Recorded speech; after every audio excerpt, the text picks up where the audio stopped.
mais de 50 anos, a Fórmula 1 assiste a duas disputas. Uma entre os pilotos na pista e outra entre os dirigentes que fazem o regulamento e os engenheiros que projetam e constroem os carros.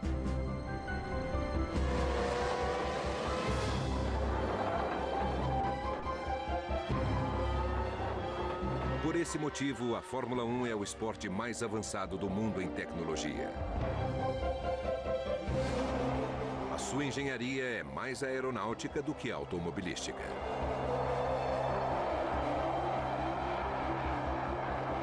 As regras são o segredo. Elas definem tudo: tamanho dos pneus, dimensão do chassis, tipo de motor e até a segurança da pista.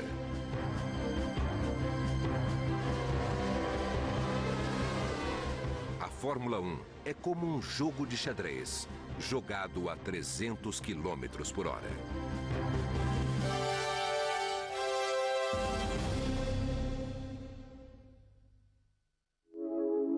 Esse carro de Fórmula 1 foi construído pelos engenheiros da Williams em 1993. Alain Prost ganhou o campeonato naquele ano. Debaixo da fibra de carbono está escondido um tesouro, um equipamento computadorizado de controle hidráulico. O FW15 tinha controle de tração, motor com comando eletrônico, câmbio semiautomático computadorizado e suspensão ativa. Sem os componentes eletrônicos seria impossível pilotá-lo. Ele continua sendo o carro com a mais avançada tecnologia já construído. Nós estávamos adicionando um elevado grau de complexidade ao carro, com suspensão controlada eletronicamente, mas a potência era tanta que o engenheiro podia literalmente fazer esse carro voar baixo da maneira que ele quisesse, compensando o giro do motor, mantendo a estabilidade nas curvas, controlando a rotação em qualquer circunstância. Tecnicamente, o carro era muito avançado em vários sentidos, o mais avançado carro de corrida que já foi construído, até porque muito do que ele tinha foi proibido algum tempo depois. O FW15 foi proibido no final da temporada de 1993. A FIA, que formula as regras da categoria, estava preocupada com 3 aspectos dessa geração de carros de corrida. A velocidade na pista tinha ficado perigosamente alta. O software dos carros era impossível de ser supervisionado. E a parte eletrônica criou a percepção de que os carros dispensavam a habilidade do piloto. O que faz a Fórmula 1 interessante é a maneira como os pilotos demonstram sua competência e habilidade. Mas a tecnologia os deixou com menor importância, então não havia escolha. E eles estavam dizendo, a Fórmula 1 não é feita só de carros. Os carros de passeio são cada vez mais importantes para a Fórmula 1. As grandes montadoras continuam trabalhando na esperança de que o glamour tecnológico das corridas se estenda ao seu produto.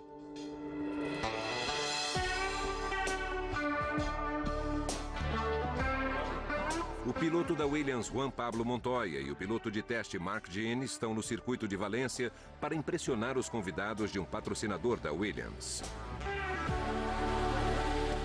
Eles vão dirigir carros equipados eletronicamente, que são mais fáceis de pilotar. Mas eles vão desligar o acessório mais importante, a estabilidade, ou o controle de tração. Com este recurso desligado, o manejo dos carros ficará por conta da habilidade dos pilotos. Eles podem executar manobras que seriam impossíveis com toda a eletrônica acionada.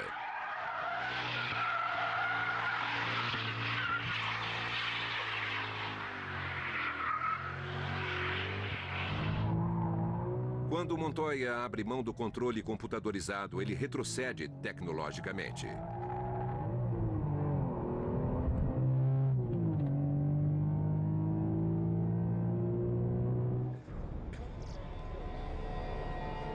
Um outro circuito, Silverstone, na Inglaterra.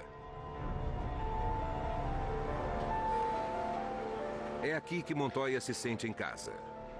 Um carro de Fórmula 1 é diferente de um carro comum. Ele não tem portas. E para diminuir o peso, ele não tem nem mesmo motor de arranque.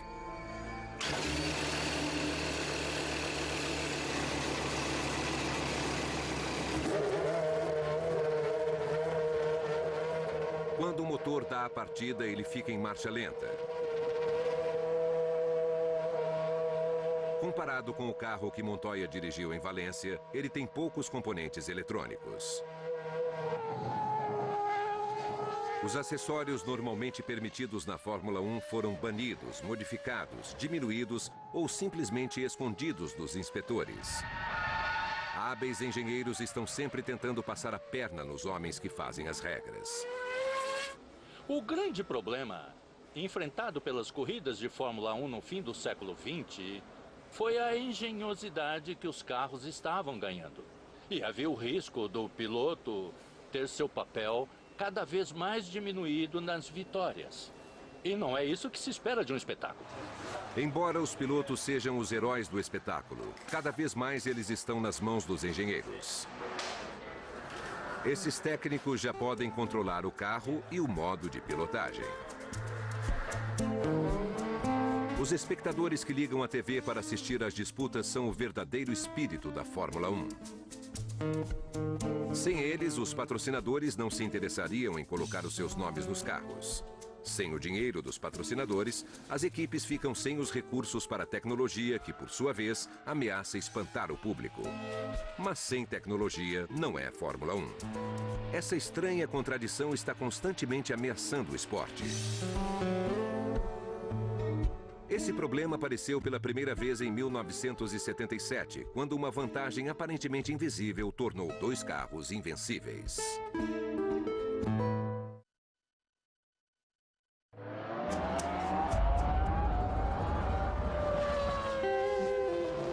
Desde o final dos anos 70, os carros da Fórmula 1 se parecem cada vez mais com aviões. No lugar do desenho em formato de charuto, característico das primeiras corridas, os carros da nova era se tornaram peças de uma tecnologia secreta. Os primeiros foram os pretos e sinistros Lotus 78, projetados por Colin Chapman.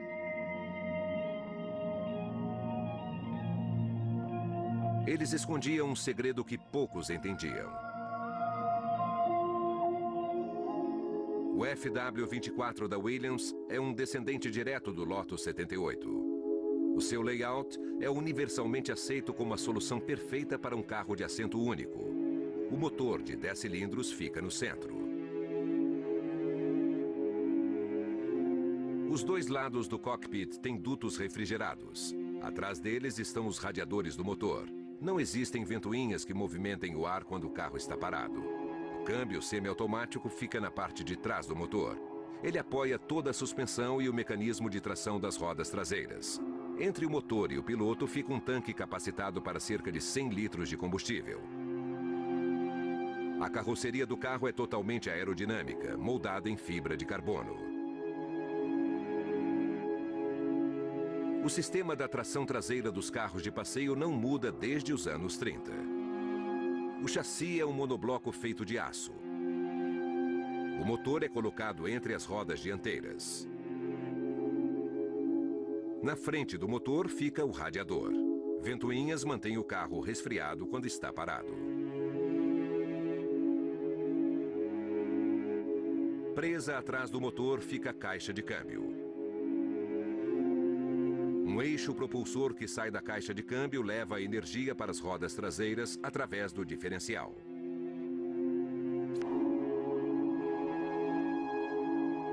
Um tanque de combustível de aço ou de plástico fica ajustado sob o assento traseiro. O piloto fica sentado com a coluna ereta.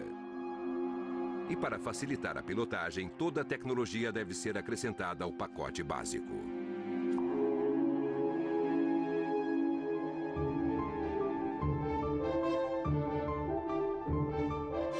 De vez em quando, os carros de passeio se beneficiam das corridas. Pneus, freios, direção, motores. Tudo foi aprimorado nas pistas. Com a chegada dos computadores, uma revolução invisível atingiu a construção e a direção dos carros. Superautomóveis como este têm controle de tração, controle de estabilidade, freios ABS, suspensão ativa, troca eletrônica de marchas e até o registro de quem está dirigindo. Mas muitas dessas coisas não vieram da Fórmula 1. Durante muitos anos, ninguém na Fórmula 1 admitiu que o automobilismo melhorou o desenvolvimento dos carros de passeio. A maior parte do que existe nos carros de Fórmula 1 não interessa aos carros comuns, mas é de grande interesse dos engenheiros.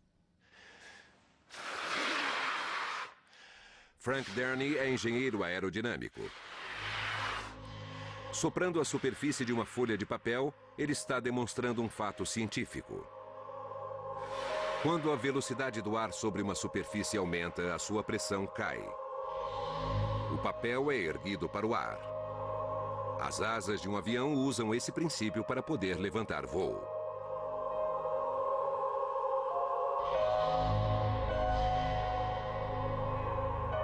Foi com esse segredo que os engenheiros da Lotus se depararam.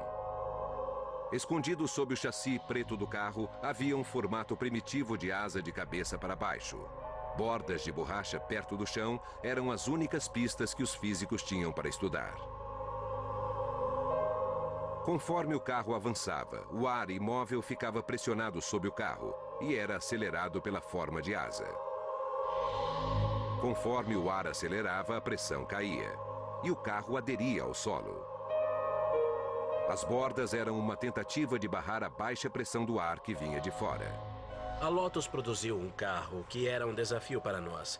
E certamente tinha uma característica técnica particular que realmente foi um grande passo adiante, mas não sabíamos direito o que era, e a Lotus foi muito hábil ao esconder o carro. O grande lance é que eles tinham inventado um diferencial novo e fantástico, e toda vez que o carro era testado, eles cobriam a caixa de câmbio e alguém corria para o caminhão com algum dispositivo escondido em um pano.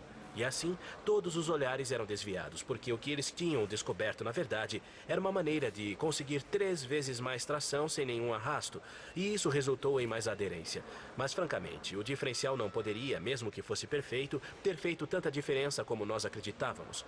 No final, ficou bastante claro, ao se fazer um modelo no túnel de vento, que o efeito na tração foi, sem dúvida, um avanço enorme. Frank Derny ajudou muito a desvendar o que a Lotus tinha descoberto.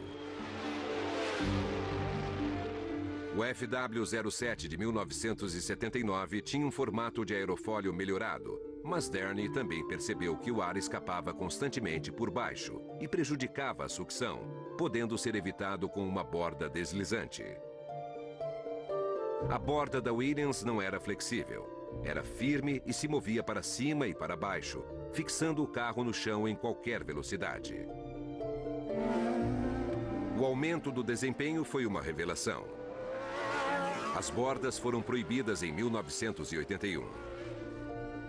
Desde então, todas as vantagens aerodinâmicas tiveram que ser obtidas em cada centímetro do carro. O motor tem que ser alimentado com ar. Esse é um carro turbinado com um refrigerador que mantém o ar comprimido frio. A quantidade de ar que precisa passar por aqui é mínima.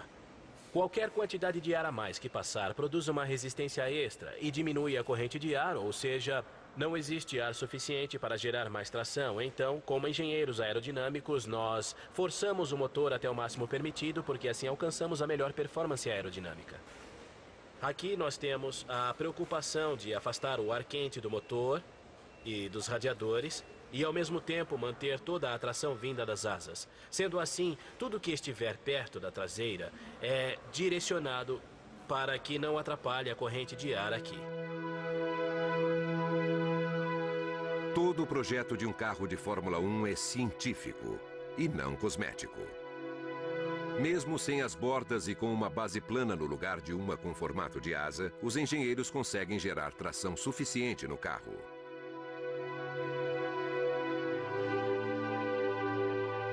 Quando as asas dianteiras chocam-se com o ar, elas são ajustadas para forçar a frente do carro para baixo. Isso ajuda na aderência, principalmente nas curvas. A carroceria é desenhada para absorver o ar. Quanto mais ar ela segurar, melhor as asas traseiras funcionarão. A tração sobre as rodas traseiras ajuda na aderência, que é importante. Em um bom carro, esses elementos funcionam harmoniosamente. Em um carro ruim, não. O problema em aumentar a tração usando as asas é o arrasto. O arrasto é uma corrente de ar que é puxada para trás do carro. O ar tem peso, e com o arrasto seria como rebocar uma caravana a 250 km por hora. Se a tração for gerada pela asa na parte de trás do carro, isso pode trazer um arrasto extra. E então, dependendo da velocidade do carro, isso vai exigir mais potência. Então, se tivermos muita potência, podemos usá-la para produzir um pouco mais de força aerodinâmica no carro e também um pouco mais de arrasto. Pois temos certeza de que estamos andando alguns quilômetros por hora mais rápido do que o nosso adversário. Assim, ter um motor mais potente, sem dúvida, é uma vantagem.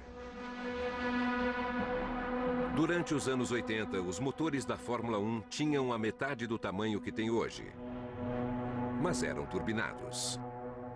Os turbos produzem enorme quantidade de energia. Com ou sem asas, eles eram muito mais velozes. Eles foram proibidos. Os turbos usavam motores computadorizados complexos, que evitavam que os motores explodissem. Com o fim dos turbos, os engenheiros encontraram outras finalidades para os computadores. Agora, o foco se voltava para a parte secreta do carro. Por volta de 1992, os engenheiros da Fórmula 1 tinham descoberto que os computadores poderiam revolucionar a pilotagem dos carros. E o que é melhor, não havia regras controlando seu uso. Computadores processam enormes quantidades de informação em velocidades muito altas. Eles são perfeitos para equilibrar máquinas instáveis.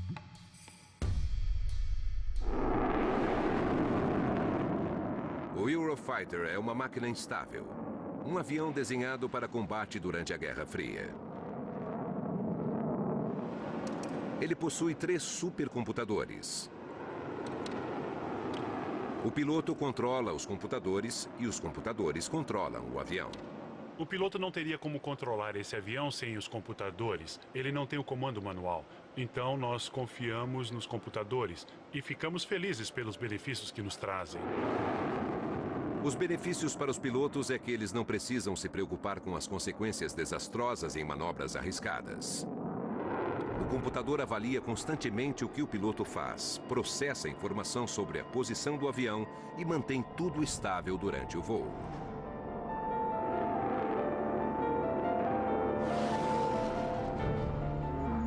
O FW-15 tinha uma similaridade.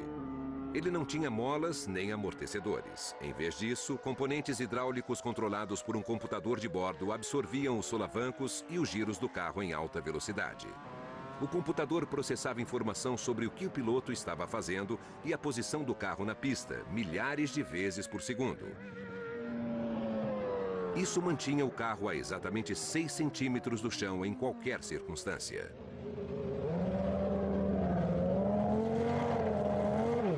O principal era manter o carro numa altura ideal do chão e assim ele produziria a maior quantidade de tração possível. Com molas convencionais, quando acionamos os freios, o peso é transferido para frente, que então abaixa, a traseira levanta e desestabiliza o carro. E assim que pisamos no acelerador bem no meio da curva, a traseira baixa, a frente levanta, o que também desestabiliza o carro. Se usássemos um sistema de suspensão ativa, seria rápido e eficiente compensar isso. E, mais importante ainda, manteria a estabilidade do carro, não importa se estivesse indo devagar e sem muita força na curva, ou em alta velocidade nessa mesma curva, ainda assim o carro manteria uma distância ideal do chão. Esse era o objetivo da suspensão ativa e isso valia segundos, não décimos, segundos.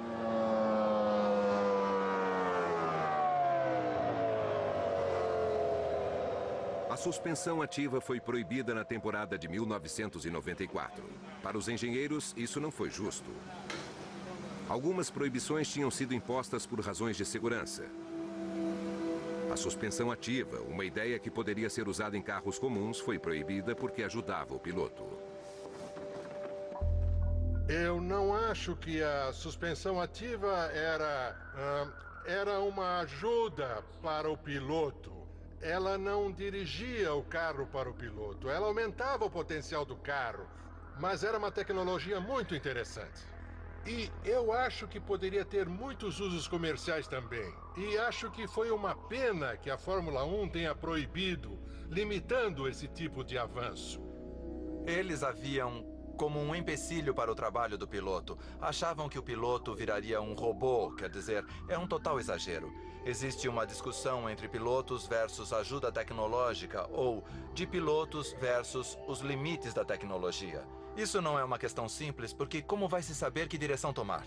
E o esporte está tentando descobrir qual dos dois caminhos deve seguir. Os engenheiros são muito bons para compensar terreno perdido, sem se importar com as limitações impostas ou com o excesso de velocidade que a pista pode comportar. E isso é um fato matematicamente certo, acabaria acontecendo. Existem lugares em todos os cantos do mundo que não poderiam ser usados se os carros não fossem controlados através das asas, da aerodinâmica, da força do motor, da tração e de tudo mais que eles usam. Mesmo sem as bordas, sem os turbos e sem a suspensão ativa, um carro de Fórmula 1 consegue atingir velocidade e força suficientes para superar facilmente o seu próprio peso. Ele poderia correr em cima de um túnel com facilidade.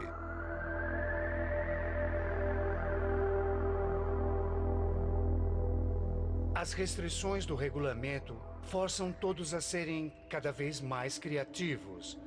Elas nos levam a pensar em todos os pequenos detalhes possíveis para criar, para encontrar um meio legal no regulamento que podemos utilizar para deixar o carro mais veloz. E sendo permitido, todo mundo vai usar a mesma lacuna também. Então temos que pensar em alguém ou em outra coisa, e isso faz parte do jogo. No momento em que um carro de corrida entra na pista, o projetista desse carro, o homem cuja assinatura está lá embaixo, fica pensando: gostaria de continuar mexendo no projeto ou no carro, porque eu sei que o tempo todo os avanços acontecem. E se eu falasse com o fornecedor do motor para fazer isso, aí sim, eu poderia mexer nele. E se o resultado for um carro que pode vencer a gravidade, nenhuma surpresa. A maior fonte de tecnologia é a aeronáutica. Pense no espaço aéreo. Tudo depende da aerodinâmica. Depende também da criatividade com o material. De torná-lo mais leve possível, mais resistente possível para funcionar em condições extremas. Já com os carros de passeio, não se pode fazer nada. E é assim também com os carros de corrida. Mas afinal, como podemos deixar esse carro o mais leve possível? O mais leve possível. E como vamos deixar a suspensão ao mesmo tempo o mais forte possível, usando a fibra de carbono? Então, esse tipo de qualidade dos materiais, da aerodinâmica, é um exemplo de como as indústrias interagem. Existem alguns pré-requisitos comuns entre um carro de Fórmula 1 e, digamos, um caça supersônico. É preciso que ele seja bem leve, tenha um alto nível de solidez da estrutura em um volume pequeno, um motor muito poderoso e os sistemas adaptados a esse volume pequeno, uma ótima performance aerodinâmica e uma grande eficiência aerodinâmica. Todas essas coisas levam a um conceito de projeto com aspectos comuns entre os dois. E até mesmo alguns dos materiais utilizados, desde ligas de alumínio ou de titânio, e algumas técnicas de solda e montagem, e mais recentemente, de 20 anos para cá, compostos que contribuem muito para aumentar a solidez da estrutura, reduzindo assim o seu peso. Isso não é novidade. Os carros de corrida sempre roubaram ideias das aeronaves. E secretamente, algumas vezes, as aeronaves roubaram ideias dos carros.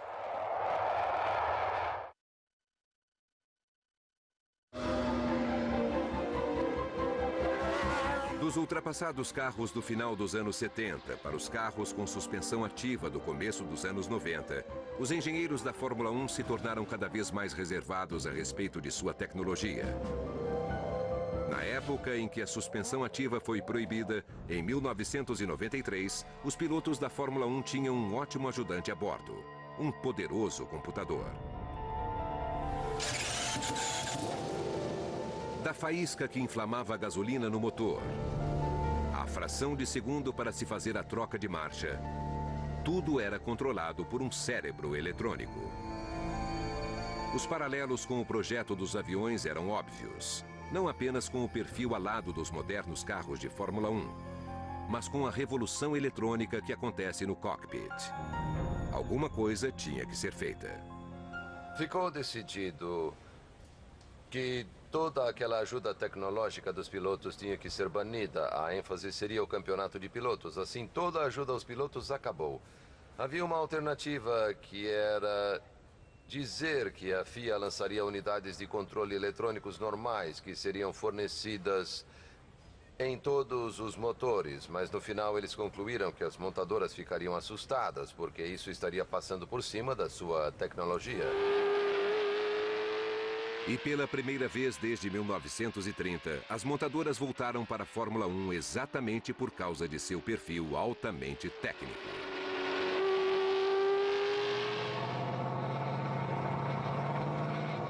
E os poderosos gigantes do circo da Fórmula 1 conhecem as lições da história. A tecnologia sempre vencerá.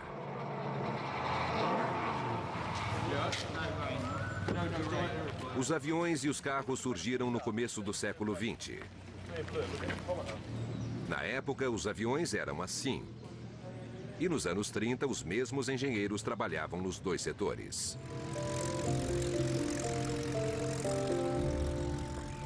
Por causa da resistência e da flexibilidade, a indústria dos aviões, valoriza bastante essas qualidades. E por isso havia uma poderosa sinergia nas corridas de carro, porque se queria construir um carro que fosse ao mesmo tempo o mais leve e o mais forte possível.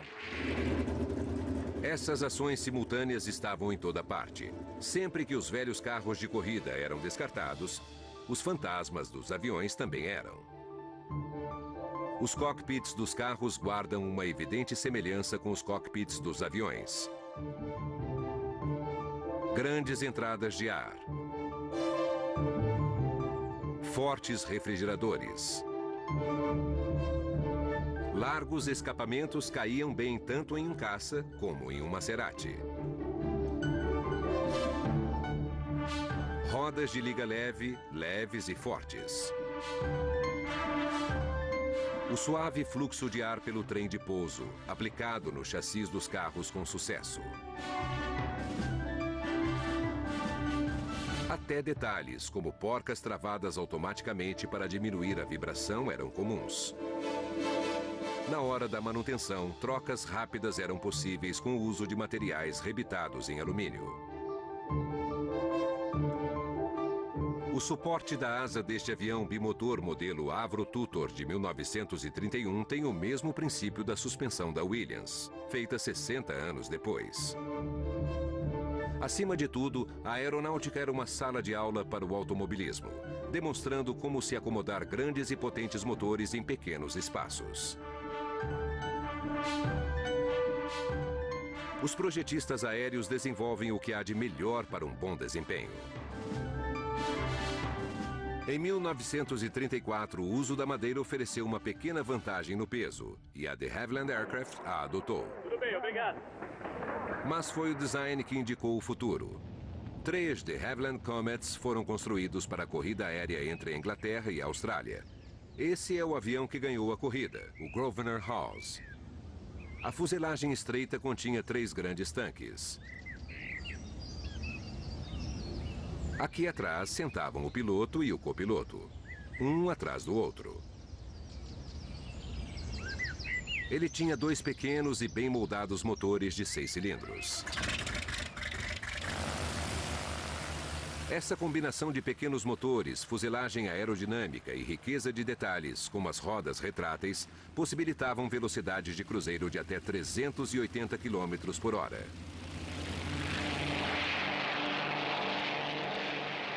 Esse arranjo voltaria 5 anos depois na forma do mais rápido bombardeiro da Segunda Guerra, o Mosquito.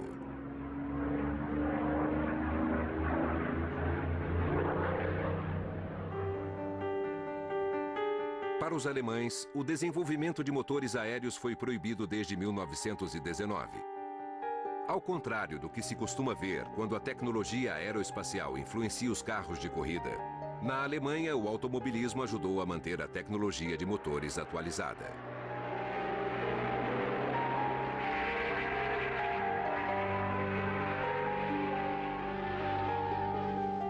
Em 1937, o Messerschmitt foi montado com motores V12 superalimentados da Daimler-Benz. Logo depois, foi adicionada a injeção direta de combustível. As semelhanças com os carros de corrida eram visíveis. Menos de 10 anos após o fim da guerra, a Mercedes voltava a correr. O W196 era quase invencível. O motor de 8 cilindros com injeção direta era claramente baseado nos aviões.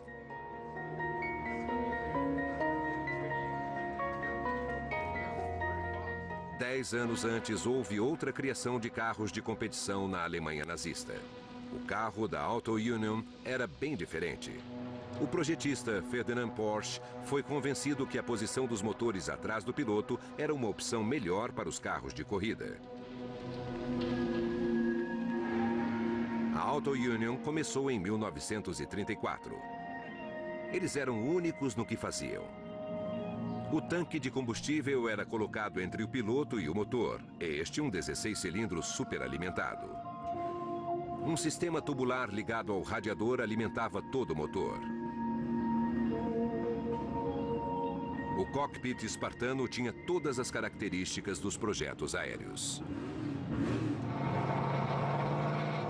Em 1937, as corridas dominadas pelas equipes alemãs se aproximavam de velocidades de 320 km por hora. Novas regras limitando o peso dos carros em 750 quilos visavam segurar esse aumento da velocidade. A ideia era limitar o tamanho e a potência dos motores, mas o desenvolvimento de novos materiais mais leves simplificou e diminuiu o tamanho dos componentes, fazendo as restrições terem pouco efeito. A Mercedes foi a que mais se beneficiou. Os carros da Porsche tiveram problemas de projeto. A suspensão revolucionária e os motores altos e pesados os tornaram impossíveis de se guiar.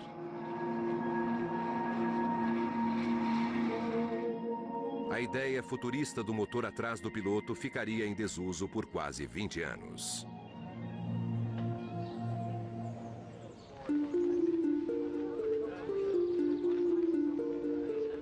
Em 1951, pilotos novos e aspirantes se misturavam aos mais antigos e mais experientes.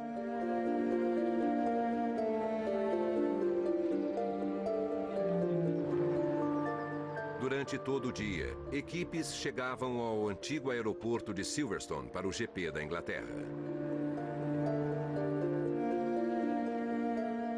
Os carros agora entravam no regulamento da nova Fórmula 1. Todos os que competiam tinham seus motores colocados na parte dianteira do carro.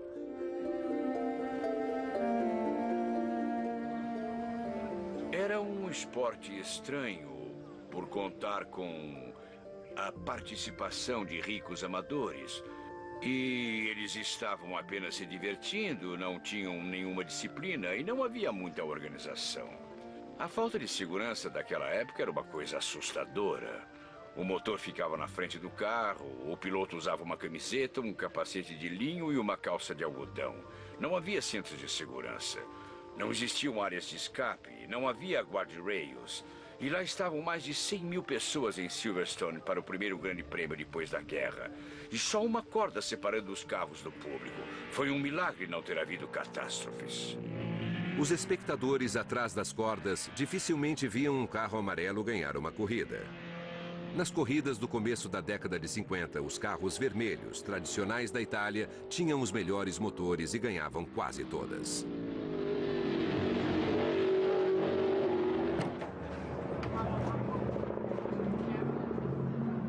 O domínio da Itália com a Ferrari e a Maserati na década de 50 estava associado ao posicionamento do motor na frente do carro. E foi assim que a Fórmula 1 terminou a década de 50. A exceção foi apenas um homem, John Cooper, que colocou o motor atrás. Mas não foi na Fórmula 1, isso foi na Fórmula 3, que tinha pequenos carros, motores traseiros, motores de motocicletas. E ninguém poderia imaginar que ali estaria o futuro da Fórmula 1.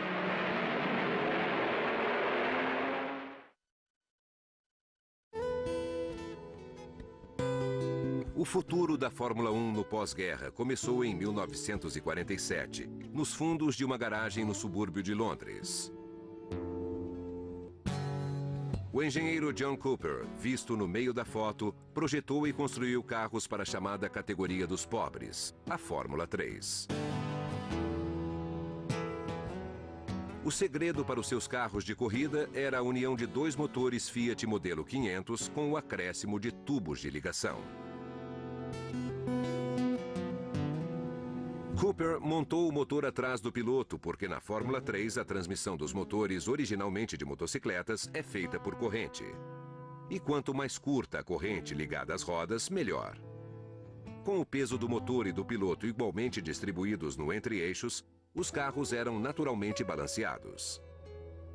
Os carros de John Cooper agradaram os pilotos amadores, que queriam opções baratas e confiáveis para os fins de semana. Ele era engenheiro, sabia bem o que estava fazendo e sabia das vantagens de ter colocado o motor onde colocou. Tenho certeza de que ele conhecia a Auto Union e os poucos carros que usavam motor traseiro antes da guerra e deve ter pensado que poderia fazer algo melhor. Mônaco, o primeiro grande prêmio da temporada na Europa. Todos os grandes nomes da categoria estavam juntos para uma análise da temporada.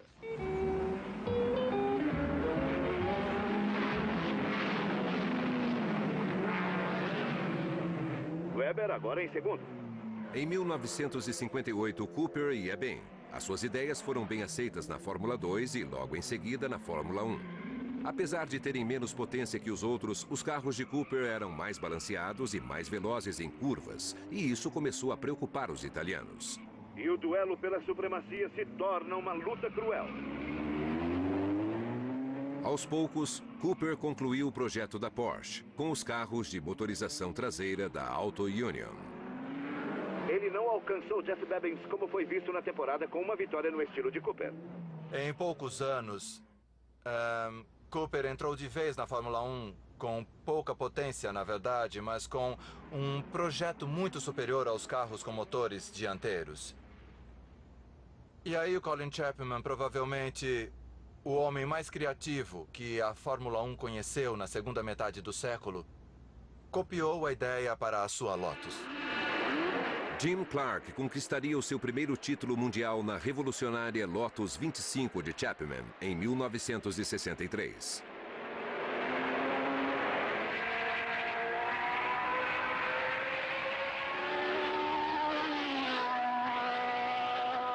Chapman era um piloto e um grande admirador de Cooper. Ele veio repentinamente da aviação.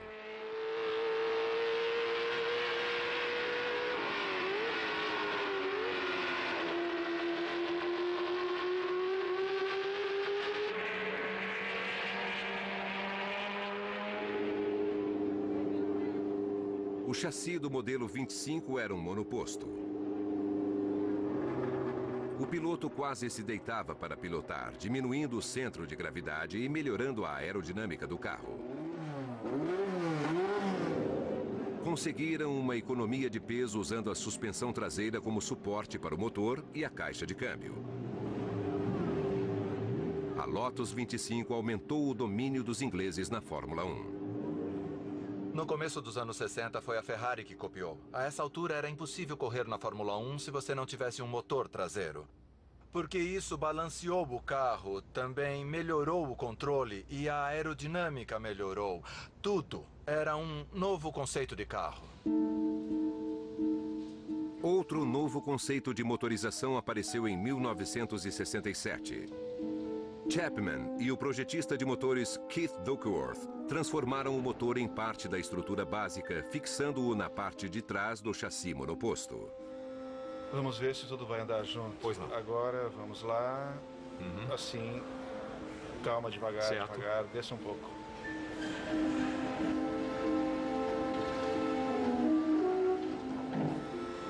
É isso aí, se encaixou bem. Muito bom. É isso que eu queria. O motor era a principal estrutura do carro. E isso era característica na estrutura dos aviões. E todo o estilo e a concepção que marcaram o Lotus 49 veio da indústria aérea.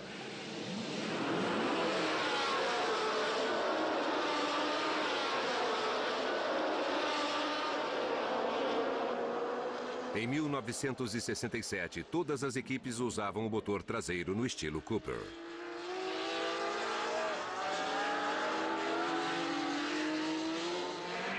A Ferrari e os novos carros de motor Honda tinham visto o que seria o futuro da Fórmula 1.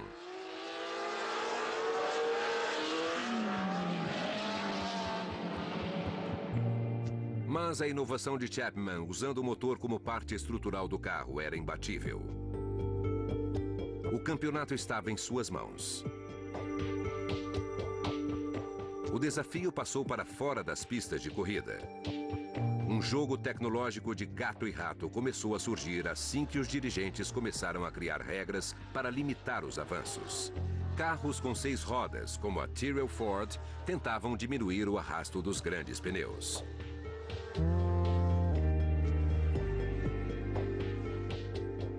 A Brabham, de Bernie Ecclestone, equipada com um fraco motor Alfa Romeo, descobriu um modo de grudar o carro nas curvas usando uma espécie de ventilador, como se fosse um flutuador. Usaram uma vez, ganharam a corrida e logo foi proibido.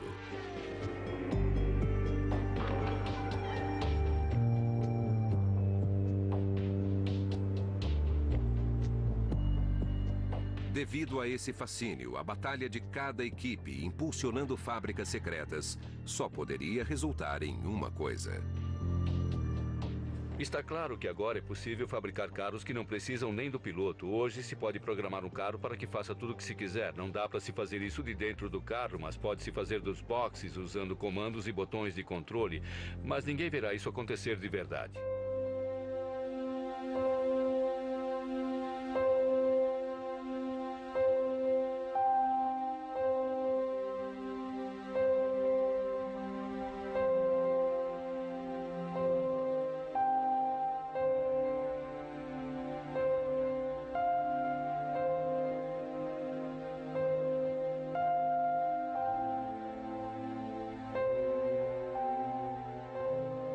Desde o começo do século XX, a tecnologia aérea é usada em carros de corrida.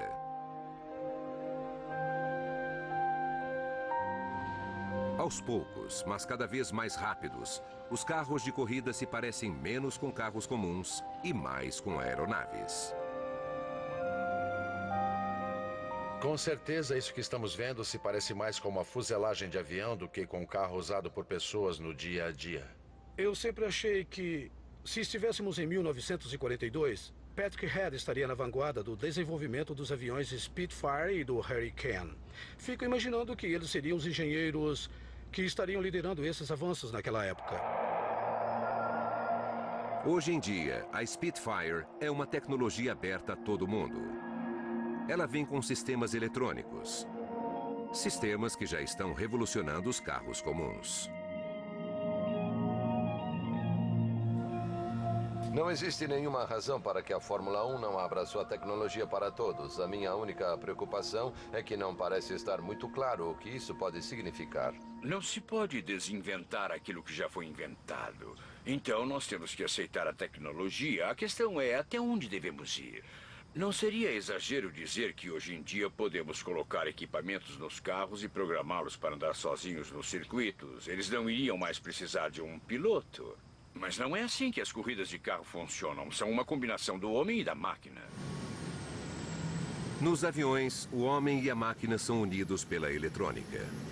O futuro do controle da aviação não está nos músculos nem na habilidade, mas na coerência. Motores expostos, altura, depósitos, mesas, armazéns. Nas disputas espaciais modernas, há muita informação chegando. E os sensores a bordo conseguem captar tudo. Seria fácil que essa informação sobrecarregasse o piloto, a menos que ela fosse filtrada por computadores, que fornecessem uma imagem no cockpit que ele pudesse entender. O piloto seria inútil no meio de tanta informação. Os pilotos de elite sempre conseguiram lidar com sobrecarga de informação. Os engenheiros da Fórmula 1 já estão acabando com isso. Desde o início de 2002, o controle eletrônico de tração, ou TC, é letal nos carros de Fórmula 1. Controle de tração desativado significa que isso é possível. Ativado, o TC não torna os carros mais velozes, só facilita a direção. Eu disse, bom, vou dar uma volta. Com o sistema de tração eletrônica, você controla o carro de uma maneira que nas curvas rápidas ele não possa escapar. A partir daqui, parece que o controle de tração é legal, porque continuamos tendo cavalos de pau, saídas de pista. Já está bastante desenvolvido. Você, com o controle de tração, pode decidir quanto o carro pode derrapar. E se estiver chovendo, você altera o sistema de tração. Para isso, temos uns botões do volante que nós acionamos. Ninguém quer que a Fórmula 1 fique longe do que há de mais avançado em tecnologia, mas é muito difícil encontrar o equilíbrio.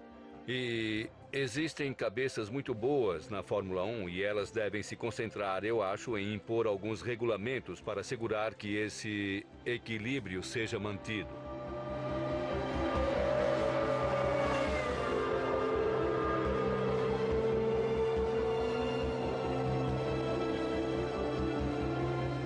Versão brasileira Vox Mundi.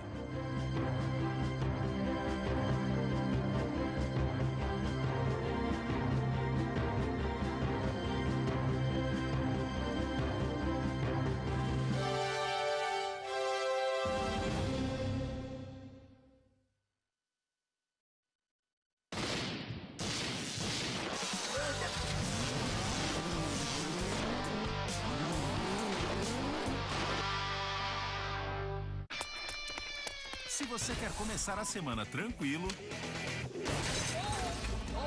relaxe. Divirta-se com a família. E encontre os amigos. Para isso, nada melhor que esses lugares. Nada melhor do que estar na Oficina, o bloco de programação das segundas-feiras no Discovery Turbo.